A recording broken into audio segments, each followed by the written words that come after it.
Bien, los tratamientos y los diagnósticos realmente no siguen el procedimiento o la razón o la ciencia que sigue cualquier otro tratamiento diagnóstico médico. Tristemente es así. Cuando uno se rompe una pierna, se hace una radiografía, se ve que está el hueso roto, no hay más que discutir, ¿no? Cuando uno tiene una gripe, pues por los signos y los síntomas uno decide pues, que tiene una gripe y hay pruebas, ¿no? En psiquiatría no existe eso, ¿no? Entonces es muy difícil discutir. Cuando un psiquiatra dice usted tiene una esquizofrenia y no ha hecho una radiografía, no ha hecho un escáner, no ha hecho una analítica, no ha hecho ni siquiera una valoración psicológica, no tienes ningún argumento para discutir, porque es su palabra contra la tuya. Y eso es un abuso científico. Y en cuanto al tratamiento, pues todos los tratamientos médicos pues también siguen una serie de criterios, ¿no? Y son criterios que son criterios legales, no son criterios que impongo yo o que impone la ciencia médica, son criterios legales, ¿no?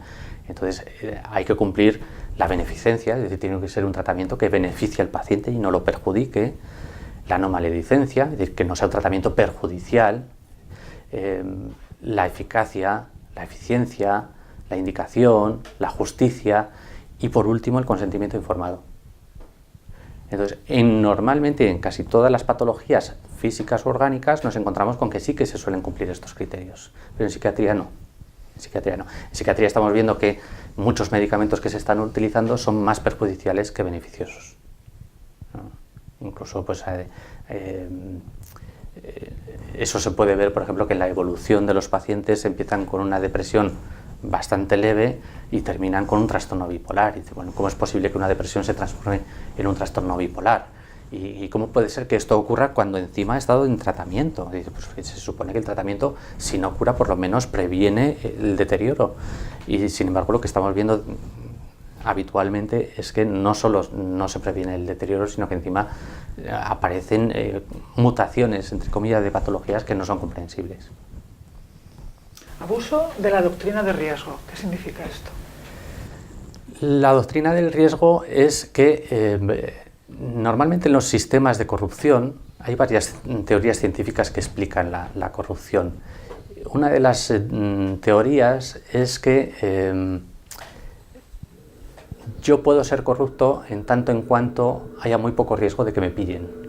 Entonces, en la psiquiatría lo que ocurre es que no siguiendo un procedimiento lógico de diagnóstico ni de tratamiento, no siguiendo los procedimientos adecuados de internamiento o de tratamiento involuntario, hay muy poco riesgo de que el psiquiatra se vea comprometido legalmente. Entonces parece como que tienen una sensación de impunidad, ¿no? No me van a pillar y si me pillan voy a poder salir y aunque haya un procedimiento judicial al final no me va a pasar nada. Entonces parece como que viven con mucha tranquilidad de ánimo de que no les va a pasar nunca nada. Y eso es a lo que me refiero, es uno de los abusos que se tiene con los pacientes. El psiquiatra parece que está muy cómodo tal y como está funcionando y parece que percibe muy pequeño el riesgo de que personal o profesionalmente se comprometa. En caso, por ejemplo, de que algún paciente gane un caso de los que, por ejemplo, tú puedes estar llevando, ¿les puede llegar a ocurrir algo a los psiquiatras? No. ¿Una multa o una deshabilitación? No, pues, tal y como está hoy en día es complicado. Esa sensación de impunidad es real. Es decir, no es que sea una sensación. Sí, no, es verdad. Es la realidad. Es una impunidad total. Además hay muchos trucos. Es decir, por ejemplo, yo si mañana tengo una gripe, por ejemplo, ¿no? Y el médico de urgencias o el de cabecera me da un antigripal, si mañana se me hinchan los labios y los ojos, digo, tengo una reacción alérgica, me han dado un medicamento que me ha producido una alergia, voy a urgencias, me lo tratan y ya está, no hay más problema. Se puede denunciar a la Agencia Española de Medicamentos pues con una reacción al medicamento y ya está. La experiencia de la vida diaria les ha enseñado a que para que eso no ocurra, para que nadie les pueda echar la culpa de que un medicamento produce una serie de efectos, lo ideal es mezclar varios. Yo a un paciente le doy 3 medicamentos, pase lo que pase, nadie va a poder decir qué medicamento de los 3 ha creado ese malestar. ¿De verdad? ¿Es así?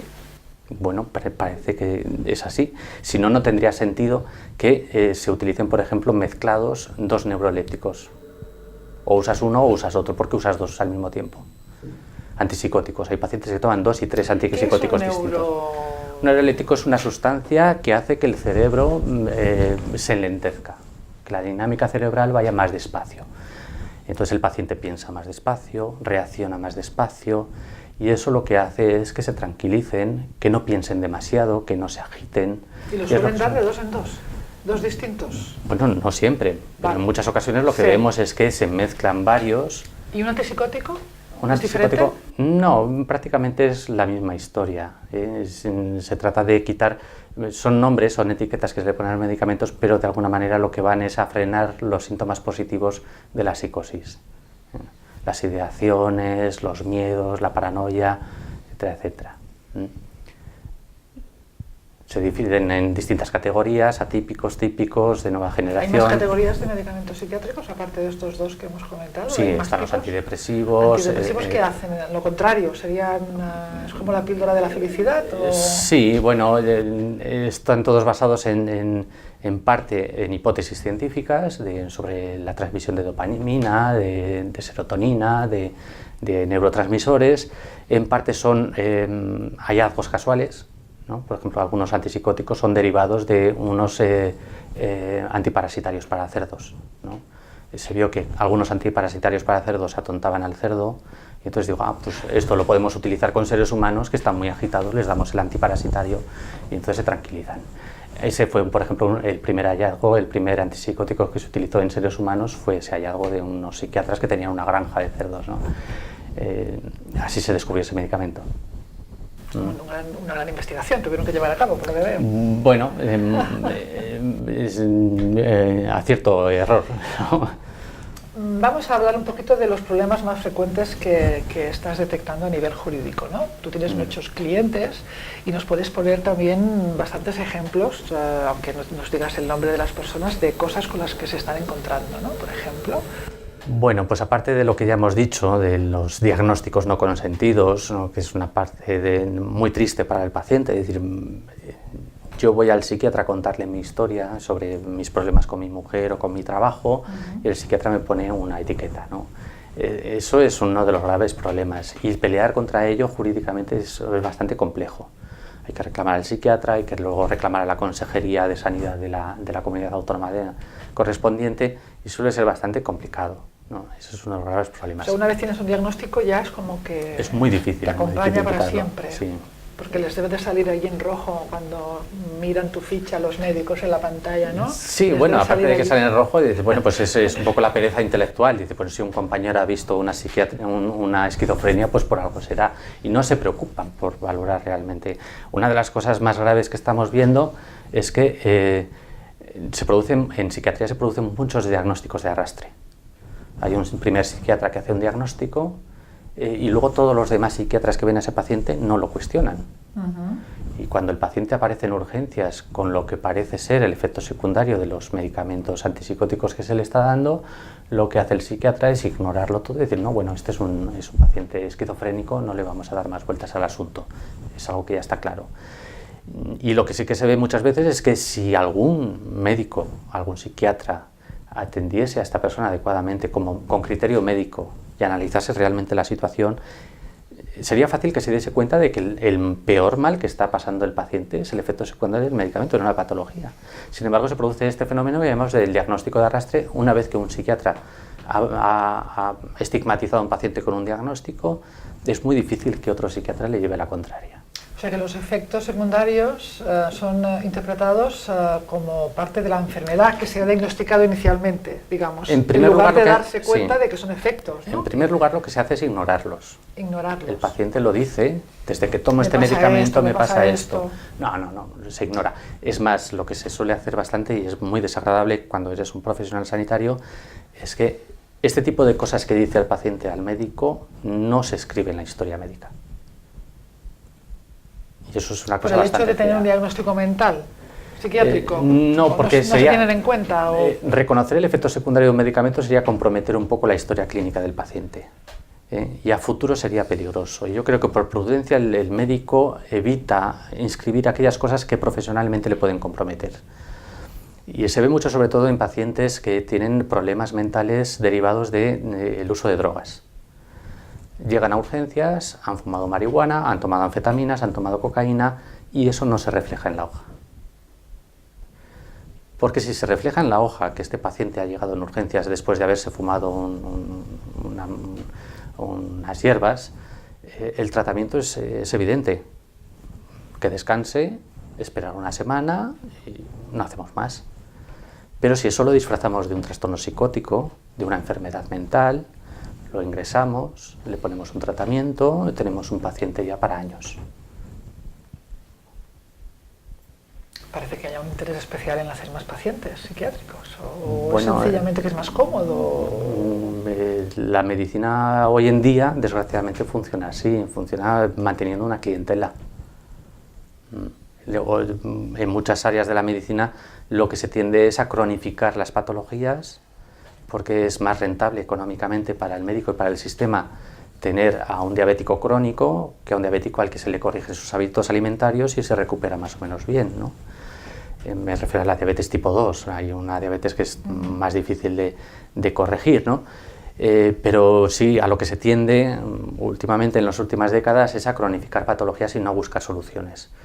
Entonces, es más rentable para la sanidad pública y para el médico mantener a una persona que fuma marihuana como enfermo psiquiátrico, porque produce un rendimiento económico muy interesante para el sistema y para el médico, que reconocer que no es un enfermo psiquiátrico, sino que es una persona que tiene una serie de vicios que le comprometen físicamente y mentalmente. O sea que, por lo que dices, casi da un poco de miedo ir al médico cuando uno tiene algún síntoma, a lo mejor, que puede considerar que es mental. Bueno, pues como ir al abogado. Sí, también da miedo. Sí. Pero no, lo decía porque igual cuando uno tiene, un familiar suyo, uno tiene síntomas que dices que me está ocurriendo, ¿no? Iría al psiquiatra, iría al médico. Quizás es mejor plantearse directamente ir a un psicoterapeuta, a un psicólogo, para hablar de estas temáticas. Lo digo porque si uno va al médico y automáticamente te manda al psiquiatra y entras en una rueda de este diagnóstico que estás contando, casi el primer consejo que podríamos dar es decir, empezar la rueda por otro lado, o también acabaría en el mismo sitio.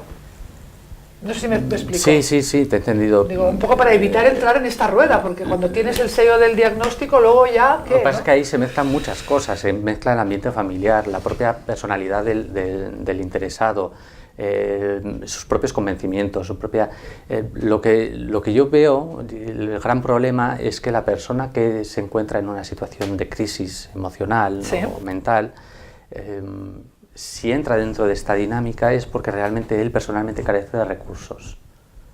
Le faltan fundamentos en su vida, ¿no? Entonces es difícil, no sabría cómo decirte cómo se podría manejar mejor la situación, ¿no? Evidentemente, bueno no es ir a un psiquiatra, igual que no es bueno ir a un cardiólogo o no es bueno ir a un abogado, es decir, siempre es un mal menor, ¿no? O un mal necesario, ¿no? Un mal necesario. Y lo ideal sería no tener que ir nunca ni a un juez, ni a un psiquiatra, ni a un abogado, ni a nada. El por qué se llega a esa situación, pues tampoco sería fácil de resolver, ¿no? It's time for two. It's time for two. It's time for two.